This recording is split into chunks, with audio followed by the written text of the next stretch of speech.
Hiber-Nation 117.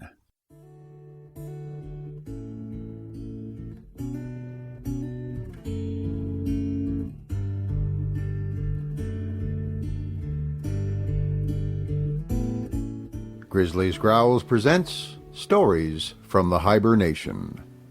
Read by David Grizzly Smith.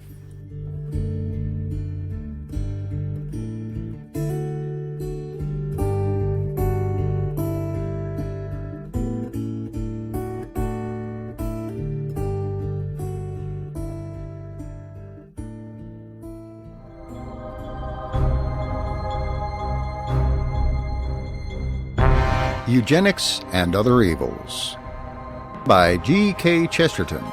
Read by David Grizzly Smith.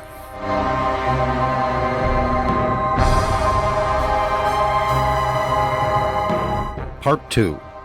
The Real Aim. Chapter 7. The Transformation of Socialism. Socialism is one of the simplest ideas in the world. It has always puzzled me how there came to be so much bewilderment and misunderstanding and miserable mutual slander about it. At one time I agreed with socialism, because it was simple.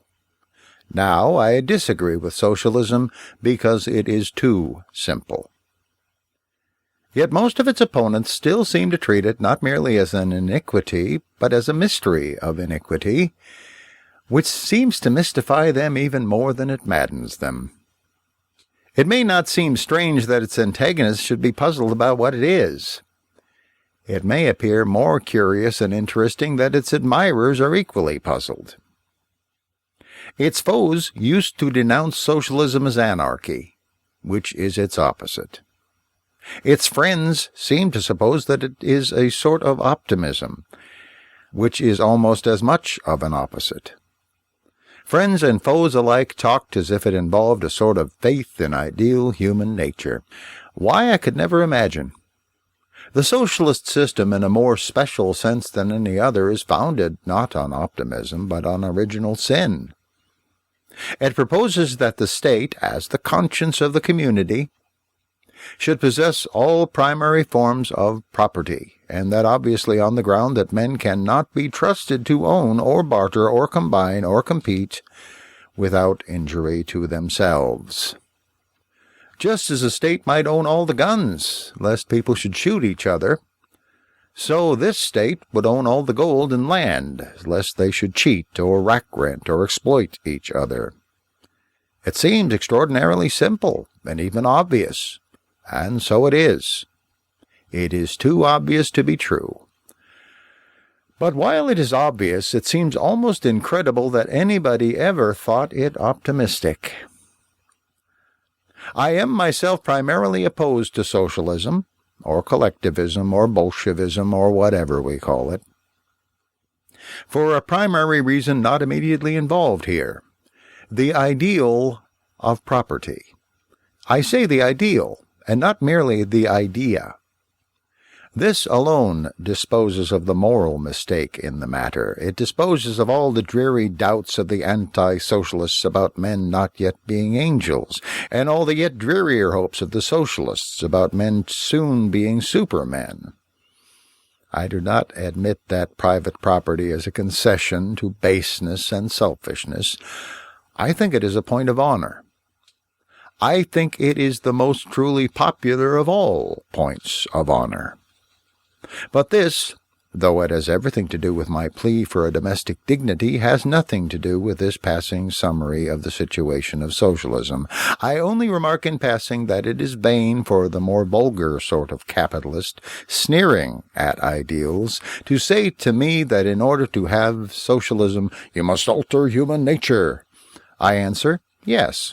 You must alter it for the worse. The clouds were considerably cleared away from the meaning of socialism by the Fabians of the 90s, by Mr. Bernard Shaw, a sort of anti-romantic Quixote, who charged chivalry as chivalry charged windmills, with Sidney Webb for his Sancho Panza. Insofar as these paladins had a castle to defend, we may say that their castle was the post office. The red pillar box was the immovable post against which the irresistible force of capitalist individualism was arrested. Businessmen who said that nothing could be managed by the state were forced to admit that they trusted all their business letters and business telegrams to the state. After all, it was not found necessary to have an office competing with another office trying to send out pinker postage stamps or more picturesque postmen. It was not necessary to efficiency that the postmistress should buy a penny stamp for a halfpenny and sell it for twopence, or that she should haggle and beat customers down about the price of a postal order, or that she should always take tenders for telegrams. There was obviously nothing actually impossible about the state management of national needs, and the post office was at least tolerably managed.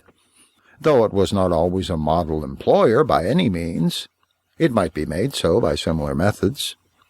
It was not impossible that equitable pay and even equal pay could be given to the Postmaster General and the postman. We had only to extend this rule of public responsibility, and we should escape from all the terror of insecurity and torture of compassion which hag rides humanity in the insane extremes of economic inequality and injustice. As Mr. Shaw put it, a man must save society's honor before he can save his own. That was one side of the argument, that the change would remove inequality. And there was an answer on the other side. It can be stated most truly by putting another model institution and edifice side by side with the post office. It is even more of an ideal republic or commonwealth, without competition or private profit.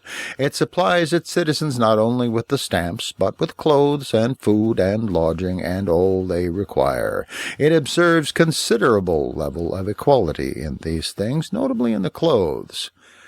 It not only supervises the letters, but all the other human communications, notably the sort of evil communications that corrupt good manners.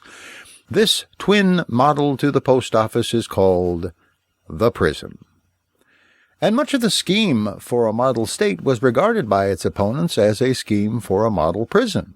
Good because it fed men equally, but less acceptable since it imprisoned them equally. It is better to be in a bad prison than in a good one. From the standpoint of the prisoner, this is not at all a paradox. If only because in a bad prison he is more likely to escape. But apart from that, a man was in many ways better off in the old, dirty, and corrupt prison, where he could bribe turnkeys to bring him drink and meet fellow prisoners to drink with. Now that is exactly the difference between the present system and the proposed system. Nobody worth talking about respects the present system. Capitalism is a corrupt prison. That is the best that can be said for capitalism, but it is something to be said for it. For a man is a little freer in that corrupt prison than he would be in a complete prison. As a man can find one jailer more lax than another, so he can find one employer more kind than another. He has at least his choice of tyrants. In the other case, he finds the same tyrant at every turn. Mr. Shaw and other rational socialists have agreed that the state would be in practice government by a small group. Any independent man who disliked that group would find his foe waiting for him at the end of every road. It may be said of socialism, therefore, very briefly, that its friends recommend it as increasing equality, while its foes resisted it as decreasing liberty. On the one hand, it was said that the state could provide homes and meals for all. On the other, it was answered that this could only be done by state officials who would inspect houses and regulate meals. The compromise, eventually made, was one of the most interesting and even curious cases in history. It was decided to do everything that had ever been denounced in socialism and nothing that had ever been desired in it. Since it was supposed to gain equality at the sacrifice of liberty, we proceeded to prove that it was possible to sacrifice liberty without gaining equality. Indeed, there was not the faintest attempt to gain equality, least of all economic equality. But there was a very spirited and vigorous effort to eliminate liberty by means of an entirely new crop of crude regulations and interferences. But it was not the socialist state regulating those whom it fed, like children or even like convicts. It was the capitalist state, raiding those whom it had trampled and deserted in every sort of den, like outlaws or broken men. It occurred to the wiser sociologists that, after all, it would be easy to proceed more promptly to the main business of bullying men, without having gone through the laborious preliminary business of supporting them. After all, it was easy to inspect the house without having to help to build it. It was even possible, with luck, to inspect the house in time to prevent it being built. All that is described in the documents of the housing problem. For the people of this age loved problems and hated solutions. It was easy to restrict the diet without providing the dinner. All that can be found in the documents of what is called temperance reform. In short, people decided that it was impossible to achieve any of the good of socialism, but they comforted themselves by achieving all the bad. All that official discipline about which the socialists themselves were in doubt, or at least on the defensive, was taken over bodily by the capitalists. They have now added all the bureaucratic tyrannies of a socialist state to the old plutocratic tyrannies of a capitalist state. For the vital point is that it did not in the smallest degree diminish the inequalities of a capitalist state. It simply destroyed such individual liberties as remained among its victims. It did not enable any man to build a better house. It only limited the houses he might live in, or how he might manage to live there, forbidding him to keep pigs or poultry, or to sell beer or cider. It did not even add anything to a man's wages. It only took away something from a man's wages and locked it up, whether he liked it or not, in a sort of money box which was regarded as a medicine chest. It does not send food into the house to feed the children. It only sends an inspector into the house to punish the parents for having no food to feed them. It does not see that they have got a fire. It only punishes them for not having a fire guard. It does not even occur to provide the fire guard. Now, this anomalous situation will probably ultimately evolve into the servile state of Mr. Belloc's thesis. The poor will sink into slavery. It might as correctly be said that the poor will rise into slavery. That is to say, sooner or later, it is very probable that the rich will take over the philanthropic as well as the tyrannic side of the bargain, and will feed men like slaves as well as hunting them like outlaws. But for the purpose of my own argument, it is not necessary to carry the process so far as this, or indeed any farther than it is already gone. The purely negative stage of interference at which we have stuck for the present is in itself quite favorable to all these eugenical experiments. The capitalist, whose half-conscious thought and course of action I have simplified into a story in the preceding chapters, finds this insufficient solution quite sufficient for his purposes.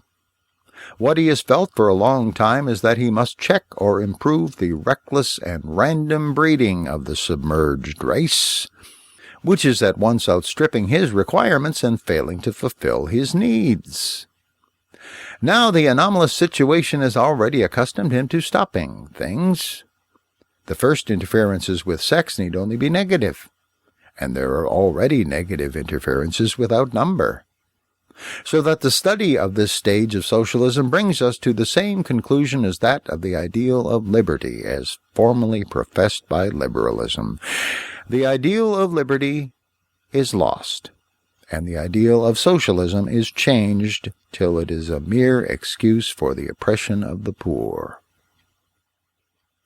The first movements for intervention in the deepest domestic concerns of the poor all had this note of negative interference. Official papers were sent round to the mothers in poor straits, papers in which a total stranger asked these respectable women questions which a man would be killed for asking, in the class of what were called gentlemen, or in the countries of what were called free men. They were questions supposed to refer to the conditions of maternity, but the point is here that the reformers did not begin by building up those economic or material conditions. They did not attempt to pay money or establish property to create those conditions. They never give anything, except orders. Another form of the intervention, and one already mentioned, is the kidnapping of children upon the most fantastic excuses of sham psychology. Some people established an apparatus of tests and trick questions which might make an amusing game of riddles for the family fireside, but seems an insufficient reason for mutilating and dismembering the family. Others became interested in the hopeless moral condition of children born in the economic condition which they did not attempt to improve. They were great on the fact that crime was a disease, and carried on criminological studies so successfully as to open the reformatory for little boys who played truant. There was no reformatory for reformers. I need not pause to explain that crime is not a disease, it is criminology that is a disease. Finally, one thing may be added which is at least clear. Whether or no the organization of industry will issue positively in a eugenical reconstruction of the family, it is already issued negatively, as in the negations already noted, in a partial destruction of it. It took the form of a propaganda of popular divorce, calculated at least to accustom the masses to a new notion of the shifting and regrouping of families. I do not discuss the question of divorce here, as I have done elsewhere, in its intrinsic character.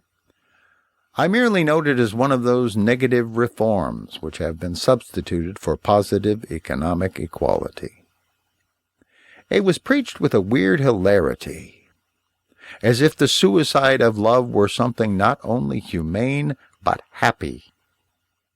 But it need not be explained, and certainly it need not be denied, that the harassed poor of a diseased industrialism were indeed maintaining marriage under every disadvantage, and often found individual relief in divorce. Industrialism does produce many unhappy marriages, for the same reason it produces so many unhappy men. But all the reforms were directed to rescuing the industrialism rather than the happiness. Poor couples were to be divorced because they were already divided.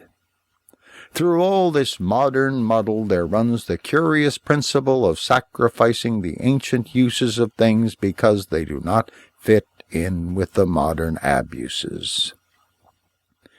When the tares are found in the wheat, the greatest promptitude and practicality is always shown in burning the wheat and gathering the tares into the barn. And since the serpent coiled about the chalice had dropped his poison in the wine of Cana, analysts were instantly active in the effort to preserve the poison and pour away the wine.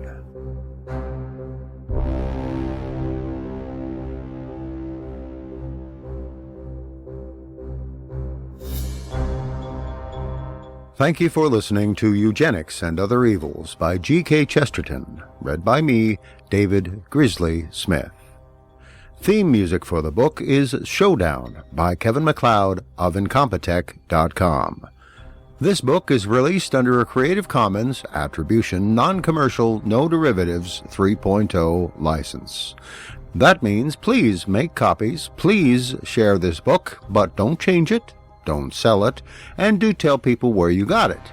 If you like this book, leave a comment and a rating on podiobooks.com, or comment on grizzliesgrowls.com, or anywhere else you can. Blog about it, podcast about it, tweet about it, tell everyone. Thank you.